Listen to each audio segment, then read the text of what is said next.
Dictation start होगा 5 second बाद। Start. Monsoon उस साल मामूली सा वर्षा था। 1991 की जुलाई का पहला पखवाड़ा बीतते बीतते यह साफ हो गया था कि इस साल कौन से इलाके में हरियाली बिखरेगी और कौन से सूखे रह जाएंगे। लेकिन यह वह महीना था जब रुत कहीं और बदलने वाली थी। संसद का सत्र शुरू हो गया था और रेल बजट, आर्थिक सर्वे और सालाना बजट पेश किए जाने वाले थे। ये आर्थिक संशय के दिन थे और लोगों की आशंकाएं वहीं विराजमान थी जहां वे संकट काल आते ही पहुंच जाती है। Paragraph change. महंगाई 7वें आसमान से भी ऊपर थी। मुद्रास्फीति का आंकड़ा दहाई अंक पार कर चुका था। देश की विदेशी मुद्रा वाली तिजोरी के बारे में तब 2 खबरें आ चुकी थी। वे सब की सब डराने वाली थी। पेट्रोल जैसी जरूरी चीजों का आयात हो सके, इसके लिए डॉलर की जुगाड़ में सरकार देश का 47 टन सोना गिरवी रख चुकी थी। भारतीय रुपयों का 2 बार अवमूल्यन किया जा चुका था और आगे क्या होगा इसे लेकर बहुत से डर हर मन में समाये हुए थे। वाणिज्य मंत्री पी चिदम्बरम ने वाणिज्य नीति का एक मसौदा जुलाई में शुरू में पेश कर दिया था, जो आयात और निर्यात पर लगी तमाम पाबंदियों को हटाकर कुछ उम्मीद जरूर बांधता था। इसमें निर्यातकों के लिए ढेर सारी वास्तविक रियायतें और प्रोत्साहन थे, लेकिन पूरा संकट इतना बड़ा था कि इससे बाधाओं के किसी पहाड़ को खोद लेने की उम्मीद नहीं बांधी जा सकती थी। Paragraph change. संकट अर्थव्यवस्था ही नहीं, राजनीति के मोर्चे पर भी था। पीवी नरसिम्हा राव के नेतृत्व में कांग्रेस की पहली बार दिल्ली में गठबंधन सरकार बनाने की मजबूरी थी। देश की सबसे पुरानी पार्टी इन नई स्थितियों में खुद को कितना ढाल सकती है, इसे लेकर कई तरह के शक थे। लेकिन असल खतरा समर्थन देने वाले दलों से नहीं, खुद कांग्रेस के भीतर से था। जिस पद पर नरसिंह राव विराजमान हुए थे, उस पर कई तरह से घात लगी हुई थी।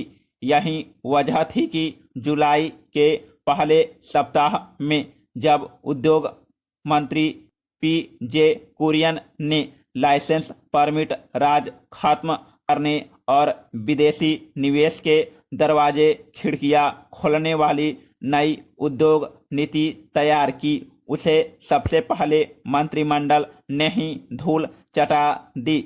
इसी के साथ जो राजनीतिक जोड़ तोड़ शुरू हुई, उसने इस पूरे मसले को कांग्रेस कार्य समिति तक पहुंचा दिया। 3 सप्ताह की मशक्कत के बाद मंत्रिमंडल ने जब इस नीति को हरी झंडी दिखाई, तब संसद का सत्र शुरू हो चुका था। Paragraph change. संसद का यह सत्र शुरुआती दिनों में किसी बड़े बदलाव का संकेत देने वाला नहीं था। यहाँ तक कि जब रेल मंत्री सी.के. जाफर शरीफ ने संसद में रेल बजट पेश किया, तब उसमें कोई ऐसी बड़ी बात नहीं थी जिसका आज 30 साल बाद जिक्र करना जरूरी हो। आर्थिक सर्वेक्षण के शुरुआती हिस्सों में ऐसा कुछ नहीं था जिससे बड़ी उम्मीद बंधती हो। वैसे भी आर्थिक सर्वेक्षण बीत चुके वित्त वर्ष का लेखा जोखा होता है और एक आर्थिक संकट के वर्ष में यही उम्मीद की जाती है कि इसमें भरोसा जताते हुए कुछ रोना धोना ही होगा। इस सर्वे के आखिरी अध्याय में जहां संभावनाओं की बात की गई थी, वहां जरूर यह लगा कि वित्तीय मोर्चे पर सरकार कुछ बड़ा करने वाली है। उससे यह साफ था कि सरकार वित्तीय घाटे को कम करने के लिए एड़ी चोटी का जोर लगाने जा रही है। हालांकि आलोचकों ने तब इसे अंतर्राष्ट्रीय मुद्रा कोष के दबावों कहीं एक नतीजा बताया था। Paragraph change. 24 जुलाई 1991 को वित्त मंत्री मनमोहन सिंह जब अपना पहला बजट पेश करने के लिए खड़े हुए तब किसी को भी साफ तौर पर नहीं पता था कि उनसे क्या उम्मीद बांधी जाए।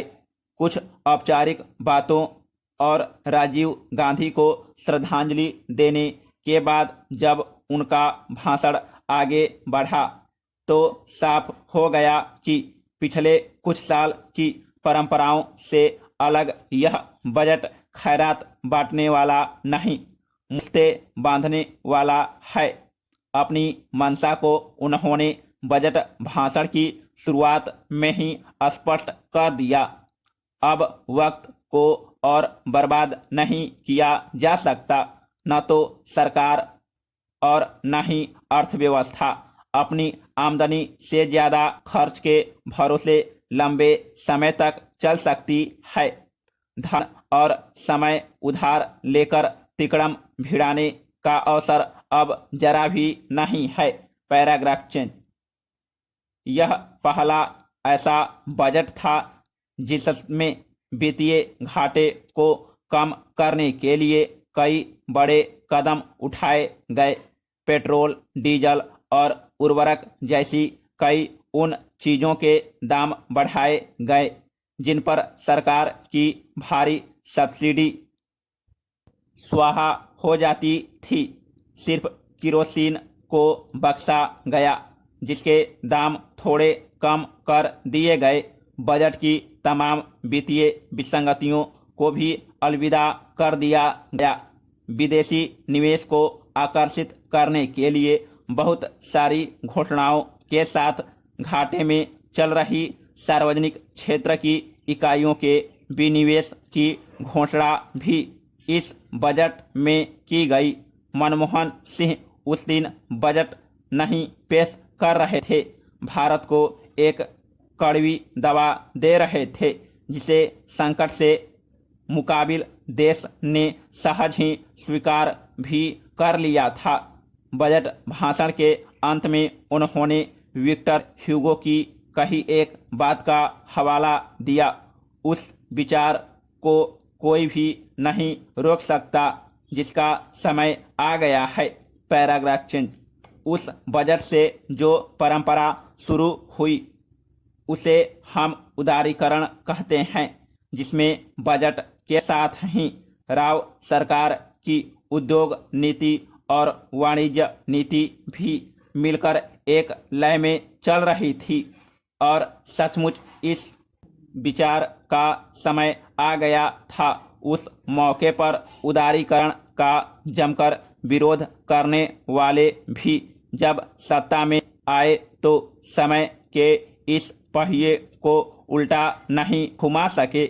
यह उदारीकरण ही था जिसने देश को दुनिया की बड़ी आर्थिक ताकतों और आर्थिक संभावनाओं के समक्ष ला खड़ा किया। इसी का नतीजा था कि देश की विकास दर लगातार बढ़ते हुए दहाई अंक तक पहुंच गई। Paragraph change. आज फिर देश एक आर्थिक संकट में है, कहीं ज़्यादा गहरे आर्थिक संकट में। ऐसे में 30 साल पहले का वह जुलाई महीना एक रोल मॉडल का काम कर सकता है, जब लंबे चौड़े वादे नहीं किए गए थे बल्कि बड़े और दूरदर्शी कदम उठाए गए थे। समाप्त।